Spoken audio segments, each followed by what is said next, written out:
শহরের মাইয়া গো লাগে উড়া ধুরা, তুমি কোন শহরের মাইয়া গো লাগে উড়া ধুরা।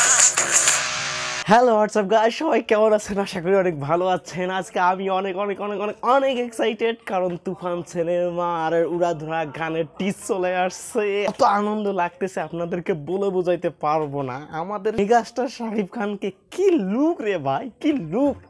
আরে দিন দিন মনে হচ্ছে ইয়াং হয়ে যাচ্ছে, মনে হচ্ছে 25 বছরের কোনো যুবক। মনে হয় না যে শাকিব খানের বয়স 40-45 বছর হয়ে গেছে। এবং সেখানে ছিল মিমি, আর গানটা ডান্স কি সেই লেভেলের! কতটা এক্সাইটেড আমি কি বলবো, ভাষা হারিয়ে ফেলছি। তো ফাইনালি আমাদের সামনে টিস্টার চলে আসলো, আজ সন্ধ্যার সময় পুরো গানটা চলে আসবে। সবাই কতটা এক্সাইটেড সেটা দেখারই বিষয়। গানটা মাত্র রিলিজ করলো, তার মধ্যে একরে কি ভিউ রে ভাই! জায়গায় জায়গায় খালি উড়াধুরা উড়াধুরা উড়াধুরা চলছে। এবং সেখানে আমাদের প্রীতম হাসানও গানের মধ্যে আছে। আর গানের কি কালারিং রে ভাই, কি colouring! Wow, mind blowing, awesome, just looking wow. তো পুরো গানটা দেখার জন্য সবাই রেডি তো? যদি রেডি থাকো তাহলে অবশ্যই কমেন্ট করে জানাবা। সবাই ভালো থাকবা, সুস্থ থাকবা এবং পুরো গানটাকে লুপে নেওয়ার জন্য রেডি থাকিও।